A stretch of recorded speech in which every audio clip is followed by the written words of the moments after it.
ആത്മമിത്രം ആത്മമിത്രം യേശുയൻ आत्ममित्रम। परमेश्वर के बड़ी नाम की महिमा हो। फिर से आने वाला प्रभु यीशु मसीह के मधुर और श्रेष्ठ नाम से सबको जय मसीह की और अभिनंदन करता हूँ।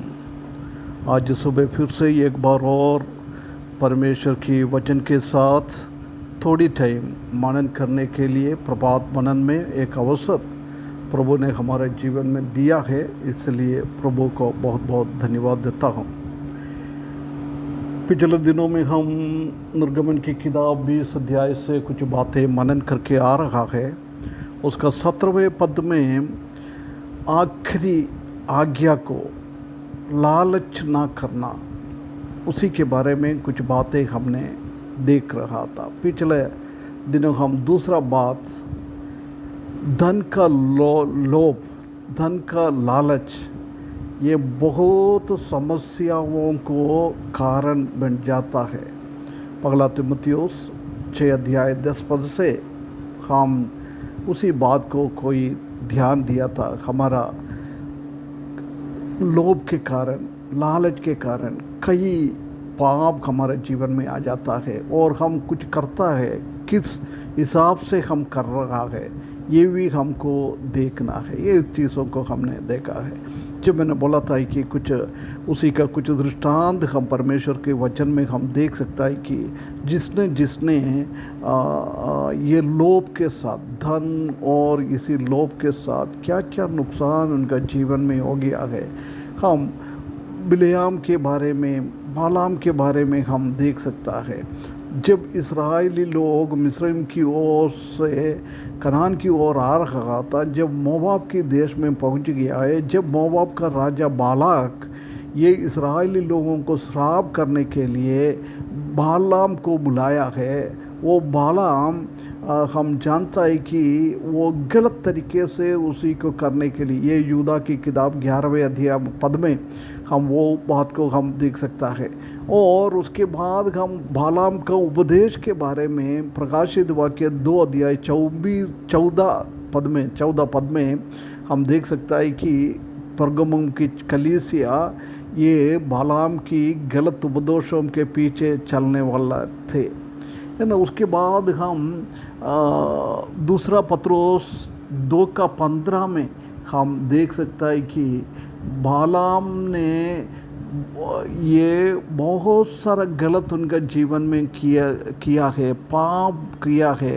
उसमें से एक है धन का लोभ, रुपये का लालच, हम उधर हम देख सकता है। बालाम उसी टाइम बालाक से पैसा कमाने के लिए उसने आया था, बहुत सारा इनाम वो दे सकता था, परंतु परमेश्वर ने उनको मना किया है जाने के लिए। उसके बाद भी वो गया है, परंतु परमेश्वर ने बोला है मैंने तुम्हारे मुंह में क्या दिएगा वही तुमको बोलना है।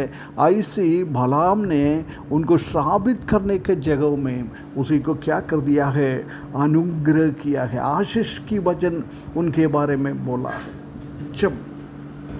जब उसको इतना गुस्सा हो गया है, इतना गुस्सा बालाम के ऊपर हो गया है, परंतु उधर हम देख सकते हैं कि बालाम ने ये बालाक को एक उपदेश दिया है, तुमको ये काम करना, तुम्हारा मिद्यानी लोगों के बीच में से, मोआबी लोगों के बीच में से खूबसूरत लड़कियों को उनके बीच में भेजे। वो लोग वो व्यभिचार की काम करेंगे, उसी के द्वारा परमेश्वर का क्रोध इन लोगों के ऊपर आ जाएंगे और वो लोग उसी के साथ व्यभिचार भी किया है, साथ साथ मूर्ति के सामने रखे हुए चीज़ों को खा लिया है। परमेश्वर का क्रोध उनके ऊपर आ गया है। क्यों? एक बालाम की धन का लोभ के कारण, रुपये का लालच के कारण ऐसी आ गया है। प्रिय भाइयों बहनों, हमारे जीवन में भी ये लालच शैतान लेके आ जाता है, परंतु हमको ध्यान रखना है, कभी हमको ऐसी लालच में नहीं जाना है, लोभ में नहीं जाना है। परमेश्वर के सन्निधान में हमको परमेश्वर के हिसाब से हमको जीना है, परमेश्वर के विरुद्ध में हम कोई बात नहीं करना है। दूसरा हम देख सकते हैं कि आगाब के बारे में, जब आगाब ने ये लालच उनके जीवन में आया, उसी के द्वारा उसने झूठ बोला है, हत्या भी किया है। हम जानते हैं कि पहला राजा 21 अध्याय में नाबोत के पास खेत ही था, वाइन यार्ड का खेत ही था, उसी को लेने के लिए इसका लालच आ गया आगाब को, परंतु नबोत ने वो बेचने के लिए मना कर दिया है। जब हम देख सकता है कि नबोत को उसने मार डाला है, उसके बाद नाबोत के विरुद्ध में गलत बातें उसने बोला है। प्रिय भाइयों बहनों, देख, एक लालच के द्वारा, वो ज़मीन की लालच के द्वारा उसने झूठ भी बोल दिया है, साथ साथ नबोत का हत्या भी किया है। कैसे हम भी ऐसा तो नहीं कर रहे हैं? दुनिया का चीज़ों को लालच में आकर हम भी प्रभु के विरुद्ध में तो नहीं कर रहा है। उसके बाद एक और हम नया नियम में हम देख सकता है कि अननियास और सफीरा के बारे में, पहला शताब्दी में विश्वासी लोग विश्वास में आगे आ गए, जब उनका ज़मीन दौलत सब बेचकर प्रेरितों की चरणों में लेके आया है, उसके बाद वो सब मिलकर उसी में से खर्चा करता था।